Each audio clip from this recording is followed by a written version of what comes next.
अळूची पातळ भाजी कशी करायची ते सांगते पटकन.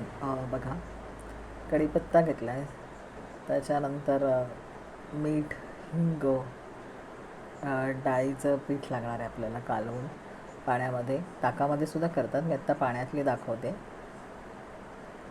काजू घेतलेले आहेत थोडेसे, आमसूल आहे, त्याच्यानंतर गूळ आहे, गोडा मसाला आहे, डाळ आणि शेंगदाणे, हे चण्याची डाळ आणि शेंगदाणे भिजवून घेतलेले होते. त्याच्यानंतर अळू उकडवून तो स्मॅश करून घेतलेला आहे. ओलं खोबरं आहे आणि लसूण आहे. तर अशा पद्धतीने आहे अळूची पातळ भाजी, जी पारंपरिक आहे आणि सगळ्यांना जमू शकते, पटकन करता येते. आणखीन कोणाला आवडत नाही असं तर कोणीच नसेल, तर त्याच्यामुळे श्रावणामध्ये सुद्धा ही भाजी आवर्जून केली जाते. श्रावण आता लवकरच येतो आहे, तर म्हणून मी ही अळूची पातळ भाजी दाखवते. नक्की करून बघा आणि आवडला तर आपल्या चॅनलला लाईक करा, शेअर करा आणि सबस्क्राईब करा. तर आपण आता बघणार आहोत अळूची पातळ भाजी. चला तर मग. तेल तापत ठेवलेलं आहे, ज्याच्यामध्ये आपण मोहरी घातली आणि मोहरी चांगली तडतडली की आपल्याला पुढचे जिन्नस घालायचे. हिंग घातलेला आहे. भाताबरोबर अळूची भाजी छान, ही पातळ भाजी आहे, हे फतफदं नाही आहे, तर याची कन्सिस्टन्सी आमटीसारखी असणार आहे थोडीशी. मेथीचे दाणे घालतो आहे आपण, हिंग घालतो आहे. मेथीच्या दाण्यामुळे खूप छान चव येते, एक त्याचा सुगंधही छान येतो. कढीपत्ता घातलेला आहे. दाणे जे मी तुम्हाला म्हटलं, मी शिजवून घेतलेले होते. चणा डाळ भिजत घातलेली, दाणे भिजत घातलेले आणि कुकरला अळू लावलेला, त्याच्यावर आपण सेपरेट शिजवले, एकत्र नाही. त्याच्यानंतर आपण खोबऱ्याचे थोडेसे तुकडे घातलेले आहेत, त्याच्यामध्ये काजू घातलेले आहेत. आता याच्यामध्ये तुमच्याकडे एखादं साहित्य नसेल तर तुम्ही स्किप करू शकता. पारंपरिक भाजी आहे, त्याच्यामुळे जे जिन्नस लागतात ते आवर्जून घातलेले आहे. डाळ, दाणे, काजू, खोबरं, याच्यामुळे खूप छान चव येते, दाताखाली छान लागतात ते. थोडंसं आपल्याला हे छान परतून घ्यायचं आहे.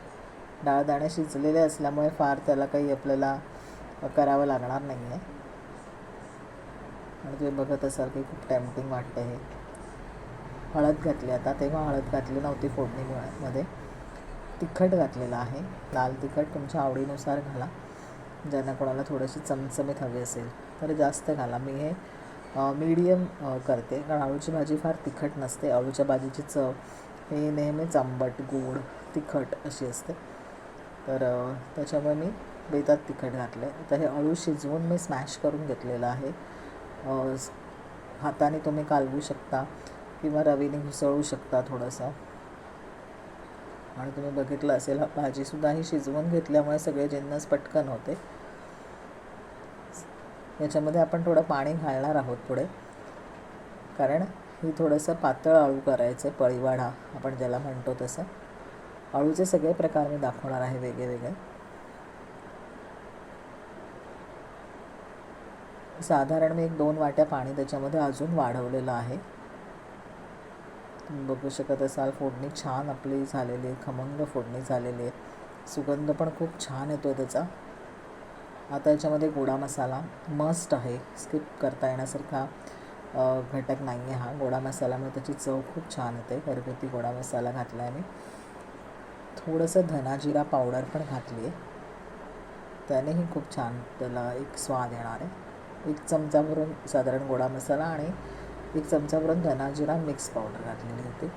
कोथिंबीर चिरून घातलेली आहे. कोथिंबीर आवडत नसेल तर तुम्ही नाही घातली तरी चालेल. मी उकळवताना हे सगळं घालते. थोडंसं सुका खोबऱ्याचा किस घातलेला आहे.